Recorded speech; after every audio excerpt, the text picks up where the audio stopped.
రోజు వీడియో పెడదాం అనుకున్నా, ఇంకా తెలిసిందే కదా మన లేజినెస్. మొన్న మిస్ అయినా. ఇక మొన్న వీడియో అయితే తీసిన, కానీ పెట్టాలి ఏం పెట్టాలా అదే ఇక వన్నే అంతే. అయితే ఏం కూర చేసినా మొన్న అంటే చిక్కుడుకాయ కూర చేసిన. ఇక సేమ్ యాజ్ ఈజ్. ఫస్ట్ ఉల్లిగడ్డ, పచ్చిమిర్చి, ఉప్పు.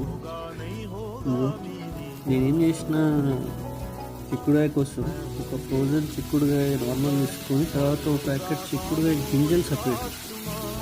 అందుకనే మీరు చూస్తే గింజలు ఎక్కువ కనబడుతుంది దాన్ నార్మల్గా చిక్కుడుకాయ కంటే.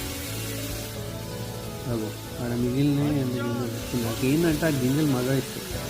చిన్నప్పుడు కూరలో ఆ గింజలు ఏర్పుని ఇక ఇప్పుడు అవైలబిలిటీ ఉంది కదా, ఒక ప్యాకెట్ గింజలే వేసి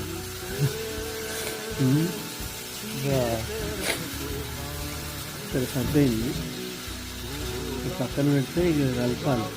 కలిపినాక మెల్లగా ఇంత పసుపు అది కలబెట్టి మెల్లగా గరం మసాలా, కొరియండర్ పౌడర్, కారం వేసి తిప్పాలి.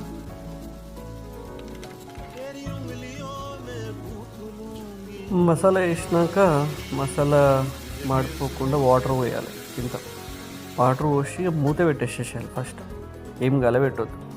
దాని తర్వాత ఒకసేపు అయినాక తీసి అది గలబెడితే అదొక డిఫరెంట్ టెక్స్చరే వస్తుంది. ఫ్రై మొత్తం ఫ్రై అయిపోయి అది కొంచెం వెట్టు ఉంటుంది, అది అంటులాగా ఉంటుంది. కూర కాదు, మళ్ళీ ఫ్రై లాగానే ఉంటుంది. ఇక అయితే అటు ఇటు చూసిన ఇంకో మసాలా కనబడ్డది. సరే ఇది కూడా వేద్దాం, ఖాళీ ఉంది కానీ అది కూడా వేసిన. అది మటన్ మసాలా యాక్చువల్లీ, బట్ నడుస్తుంది.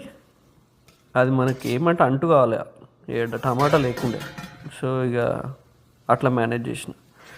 ఇంకా అది వేసి తిప్పినాక కొంచెంసేపు అయినాక తీస్తే ఇక మజా ఐటమ్ ఏం చేసిన, ఇక టేస్ట్ చేస్తే ఉప్పు సరిపోలేదు.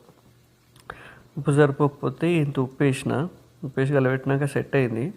ఇంకా తర్వాత 2 ఎగ్స్ బాయిల్ చేసిన. 2 ఎగ్స్ బాయిల్ చేసేసి ఇంట్లో ఒక చిప్స్ ప్యాకెట్ ఉండే, లేస్ చిప్స్ ప్యాకెట్, కథం అన్నం పెట్టుకున్న, 2 ఎగ్స్, లేసు, చిక్కుడుకాయ ఫ్రై, రైట్ సెట్ అయిపోయింది పో.